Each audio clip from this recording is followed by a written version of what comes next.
വയനാട് ദുരന്തഭൂമിയിൽ തെരച്ചിൽ 7ാം ദിനം ഊർജിതമായി തുടരുകയാണ്. തെരച്ചിലിനായി കൂടുതൽ കെടാവർ നായ്ക്കളെ എത്തിക്കുകയും ഡ്രോണുകൾ ഏർപ്പെടുത്തുകയും ചെയ്തിട്ടുണ്ട്. അതേസമയം അനിഷ്ട സംഭവങ്ങൾ ഒഴിവാക്കാൻ രക്ഷാപ്രവർത്തകർക്ക് രജിസ്ട്രേഷൻ നിർബന്ധമാക്കി. മുണ്ടക്കയിലും ചൂരൽമലയിലും നടത്തുന്ന രക്ഷാപ്രവർത്തനം ഇന്ന് 7ാം ദിനത്തിലേക്ക് പുരോഗമിക്കുകയാണ്. ചാലിയാറിൽ മൃതദേഹങ്ങൾക്കായി ഇന്നും തിരച്ചിൽ തുടരുന്നു. കൂടുതൽ കെടാവാർ നായ്ക്കളെ തിരച്ചിലിനായി എത്തിച്ചിട്ടുണ്ട്. കഴിഞ്ഞ ദിവസം മൃതദേഹങ്ങൾ കണ്ടെത്തുന്നതിൽ കെടാവാർ നായ്ക്കൾ നിർണായക പങ്കുവഹിച്ചിരുന്നു. മരണസംഖ്യ 400 കടന്നുവെന്നാണ് ഔദ്യോഗികമല്ലാത്ത റിപ്പോർട്ടുകൾ. 53 ക്യാമ്പുകളിലായി കഴിയുന്നത് 6759 പേരാണ്.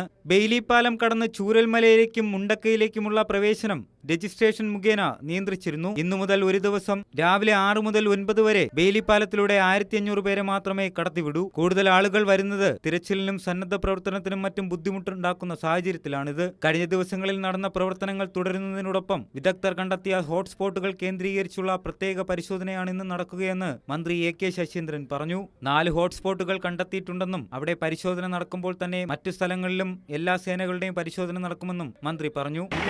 4 ഹോട്ട്സ്പോട്ടുകൾ കണ്ടെത്തിയിട്ടുണ്ട്. അപ്പോൾ അവിടെ പ്രത്യേകമായി ശ്രദ്ധിച്ചു ചെയ്യും. മറ്റു സ്ഥലത്ത് എല്ലാ സേനകളുടെയും വ്യത്യസ്തങ്ങളായ പരിശോധനകൾ നടത്തി ഉണ്ടോ ഇല്ലയോ എന്ന് ഉറപ്പുവരുത്തുന്ന ഒരു പ്രക്രിയയിലേക്ക് നമ്മൾ കടക്കുകയാണ്. ചൂരൽമലയിൽ രക്ഷാപ്രവർത്തനം നടത്തുന്നവർക്കായി സമയാസമയം ഭക്ഷണം എത്തിക്കാൻ ഡ്രോണുകളും ഉപയോഗപ്പെടുത്തി. അതേസമയം ദുരന്തത്തിൽ മരിച്ചയാളുടെ മൃതശരീരങ്ങളും ശരീരഭാഗങ്ങളും തിരിച്ചറിയുന്നതിനുള്ള ശാസ്ത്രീയ പരിശോധനയ്ക്കായി ബന്ധുക്കളുടെ രക്തസാമ്പിൾ ശേഖരണം മേപ്പാടിയിൽ ആരംഭിച്ചു. കൈരളി ന്യൂസ്, വയനാട്.